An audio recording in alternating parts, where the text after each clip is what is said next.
La Guayana Esequiba, un territorio gigantesco cubierto de selva, oro, petróleo y ríos interminables, que es hoy una de las disputas más tensas de América Latina. Son casi 160.000 kilómetros cuadrados. Para que se entienda, es más grande que países enteros como Grecia o Nicaragua, y aunque actualmente está administrado por Guyana, Venezuela asegura desde hace más de un siglo que ese territorio le pertenece. Pero ¿por qué comenzó esta disputa? ¿Qué pasó realmente con el famoso laudo de París? ¿Qué tiene el Esequibo que lo hace tan importante? ¿Y por qué otra vez el tema llegó hasta La Haya con Delcy Rodríguez?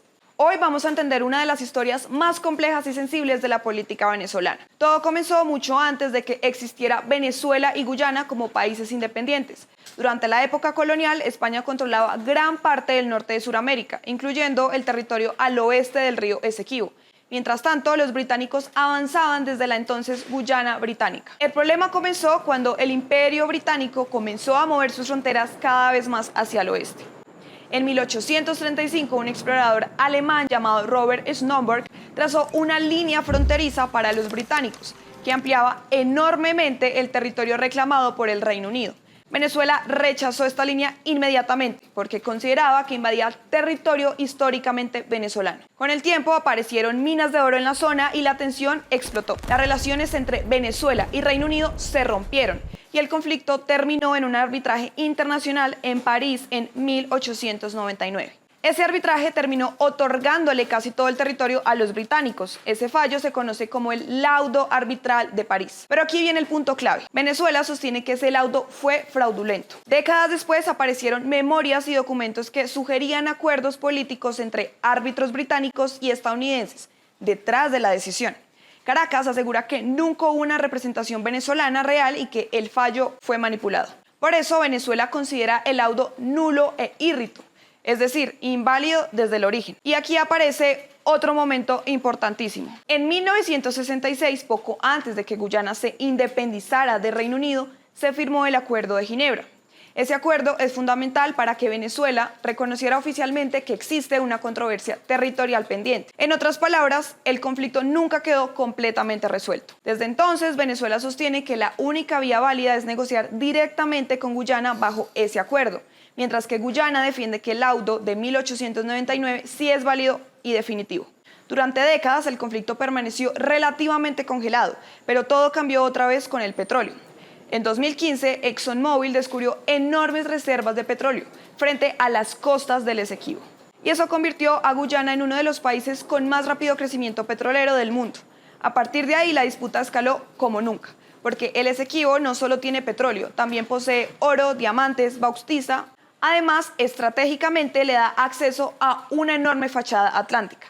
En Venezuela, el tema del Esequibo pasó a convertirse otra vez en una bandera política nacional. Y en 2023 ocurrió algo que elevó aún más la tensión regional. El gobierno venezolano realizó un referendo consultivo preguntando si el país debía crear un nuevo estado venezolano llamado Guayana Esequiba.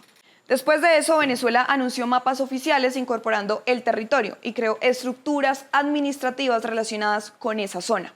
Guayana respondió denunciando el caso ante la Corte Internacional de Justicia, conocida como la CIJ en La Haya. Y aquí empieza la batalla legal internacional actual. Guyana quiere que la Corte confirme definitivamente la validez del laudo arbitral de 1899, pero Venezuela insiste en que la Corte no tiene jurisdicción para decidir unilateralmente sobre el tema, porque el Acuerdo de Ginebra obliga a buscar soluciones negociadas entre ambos países. Y precisamente por eso Delcy Rodríguez viajó recientemente a La Haya. Durante la audiencia de mayo de 2026, Delcy defendió la posición venezolana frente a los jueces internacionales. Allí calificó el caso como un absurdo antijurídico y aseguró que ninguna decisión de la Corte resolvería realmente el conflicto porque Venezuela no reconoce la jurisdicción de la CIJ sobre este asunto.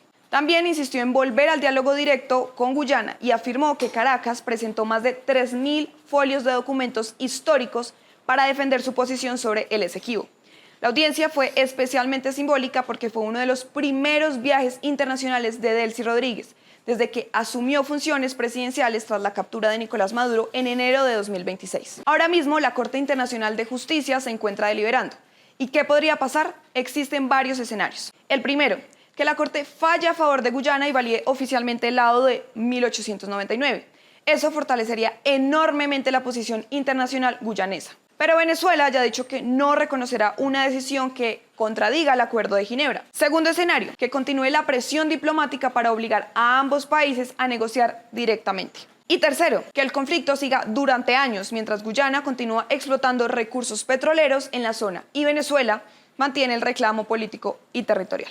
Lo delicado es que aquí no solo hay historia, también hay geopolítica. Estados Unidos ha respaldado firmemente a Guyana, especialmente por la presencia de ExxonMobil y la importancia estratégica del petróleo. Brasil y CARICOM también han intentado evitar que la tensión escale militarmente, porque aunque muchos expertos consideran poco probable una guerra abierta, cualquier movimiento en el Esequibo genera preocupación regional inmediata. Y mientras tanto, millones de venezolanos crecieron viendo el mapa de Venezuela con el Esequibo incluido. Para muchos, el Esequibo no es simplemente una disputa política, sino una deuda histórica. Y para Guyana, en cambio, se trata de defender un territorio que administra desde hace más de un siglo. Así que la pregunta sigue abierta. ¿La Guyana Esequiba terminará resolviéndose en tribunales internacionales o en negociaciones políticas? Porque más de 120 años después, esta disputa sigue lejos de terminar. Y para entender qué puede pasar con el Esequibo y cómo avanza este proceso en la Corte Internacional de Justicia, sostuvimos un diálogo con el ex embajador de Venezuela ante la ONU, Víctor Rodríguez Cedeño, en el que explicó por qué este juicio es particularmente importante. O sea, para nosotros es un tema sumamente importante que lamentablemente hemos llegado a un proceso judicial al que no teníamos que haber llegado. No se hicieron las cosas hasta 1999. Se tuvo mucho contacto con Guyana, no se logró un acuerdo. Después se abandonó, tengo que confesarlo, tengo que decirlo claramente, se abandonó el tratamiento del tema. Lamentablemente. Pasaron los años y Guyana, actuando un poco de más, yo diría, recurriendo al Acuerdo de Ginebra, plantea al secretario general de la ONU que lleve el caso a la Corte. Y la verdad que la Corte no era competente para conocer esta controversia. Para nosotros eso fue un golpe, pero no participó, no compareció en la fase preliminar y entonces no aportó nada. Por supuesto, no se defendió como tenía que hacerse. Al aceptar la competencia de la Corte, pues simplemente estamos en el proceso y estamos en este momento complicado. Entiendo la idea. Venezuela enfrenta un momento complejo y en su criterio el país está bien representado legalmente en las recientes audiencias. Bueno, Venezuela presenta argumentos sólidos para pedir a la Corte no confirme la validez del laudo arbitral porque el laudo es nulo, nulo porque el compromiso arbitral es nulo, nulo porque no fue motivado, nulo porque el árbitro fue más allá de lo que se le pidió y además no hizo lo que tenía que hacer, el derecho aplicable el derecho no lo aplicó como tenía que aplicarlo y como no hubo motivación, fue una componenda política principalmente, lamentablemente, que sufrimos en el proceso de París. Y el proceso de París de varios meses terminó con el laudo arbitral. Nosotros no teníamos ni siquiera un árbitro venezolano, eran 2 ingleses y 2 americanos y un ruso que presidía el... O sea, todo eso estuvo en contra y después entonces, bueno, Venezuela no pudo protestar mucho. Protestamos, pero no lo suficientemente porque era un país pequeño ante la potencia imperial británica. Bueno, aquello era muy complicado, situación política interna venezolana en situación complicada también. Entonces, en 1905, el Reino Unido le dice al gobierno venezolano, vamos a demarcar. ¿Sabes que el establecimiento de frontera tiene 2 fases? La delimitación, que es el laudo, y la demarcación, que es colocar los hitos en donde se cree que deben ir con la línea limítrofe, ¿no? Bueno, esto fue en 1905, nos obligaron, incluso hay pruebas importantes, Venezuela le dijo, no vamos a demarcar, y el Reino Unido dijo, sí, hay que demarcar o demarcamos nosotros solos. Y además nos amenazaron, eso fue el bloqueo de 1903, 1904. Total, nosotros tuvimos que aceptar un laudo fraudulento, un acuerdo de demarcación. Pasaron los años y en 1948 descubrimos que un documento póstumo de uno de los abogados nuestros en París, en esa época, donde él habla de todo lo que pasó en el proceso y nosotros inmediatamente el gobierno democrático de Betancourt lo plantean en Asamblea General de Naciones Unidas y comienza un periodo de negociaciones hasta que llegamos a Ginebra en 1966 y de ahí en adelante llegamos al proceso que lamentablemente estamos ahora. Y para ubicarnos en el momento en el que estamos, ¿qué sucede? Ahora Venezuela rechaza la jurisdicción, lo que me parece que no es lo más oportuno ni lo más conveniente, porque ya está superado. Hay una decisión de la Corte preliminar donde dice la Corte yo soy competente y la demanda es admisible. O sea, no hay ninguna otra salida. Venezuela insiste en que el marco jurídico es de Ginebra, nosotros consideramos también, y lo importante, yo creo que hay que buscar, o había que buscar, y todavía hay tiempo a lo mejor, una solución práctica mutuamente satisfactoria, que es lo que dice el Acuerdo de Ginebra, no una decisión judicial. Entonces, estamos en este proceso. Venezuela rechaza, lamentablemente, rechaza la jurisdicción, rechaza el proceso, se presenta en las audiencias públicas ahora, bien asesorada, pero lamentablemente politizando un poco todo, van y dicen una frase, por ejemplo, como esta: venimos a mostrarle al mundo nuestra verdad histórica. O sea, no, eso no es un sitio político, eso es una corte. O sea, ahí tenemos que ir con argumentos jurídicos serios. Ahora, lo que está claro es que la Corte debe decidir este año o a principios del próximo.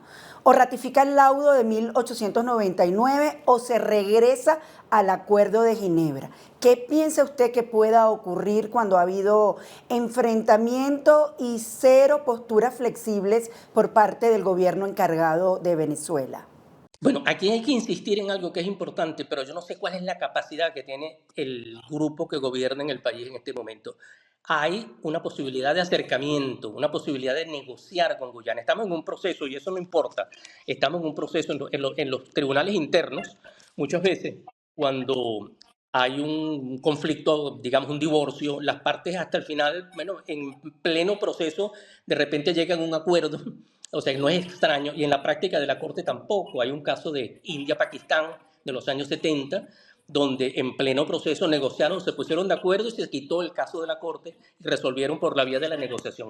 Yo creo que nosotros podemos plantear en este momento, porque para nosotros es una cosa complicada, que el territorio Esequibo titularmente es nuestro, pero si llega a ser totalmente de ellos, la proyección al Atlántico se nos va a complicar un poco, porque el territorio marca los espacios marítimos, marinos y submarinos, y ahí es donde hay una gran riqueza. Creo que es una oportunidad de conversar. Lo que pasa es que este gobierno, este régimen que tenemos ahora, lamentablemente, no es muy de conversación ni de acercamiento, sino que es muy confrontacional. Y lo vimos en las declaraciones, siempre acusando a Guyana de esto, acusando al presidente de esto. Negociar es un arte diplomático, y con fundamentación jurídica, pues se puede estar muy fuerte. Hay que tener dos cosas: una fortaleza jurídica para tener razón y una voluntad política para poder sentarse a negociar.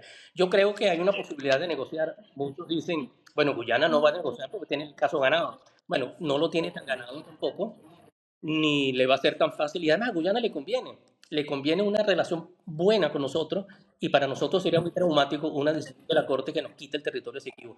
Yo creo que habría, y tenemos elementos, y todo el mundo sabe lo que pasó en París en 1899, todo el mundo sabe la posición de los británicos, eso se sabe. Simplemente nos quitaron el territorio, nos despojaron, nos quitaron ese territorio, y bueno, a lo mejor hoy en día podemos conversar. ¿Y cómo se conversa? Bueno, acercamiento y propuestas de cooperación. Hay muchas cosas que se pueden hacer conjuntamente. Venezuela y Guyana son países, van a ser vecinos toda la vida. Eso no hay ninguna duda.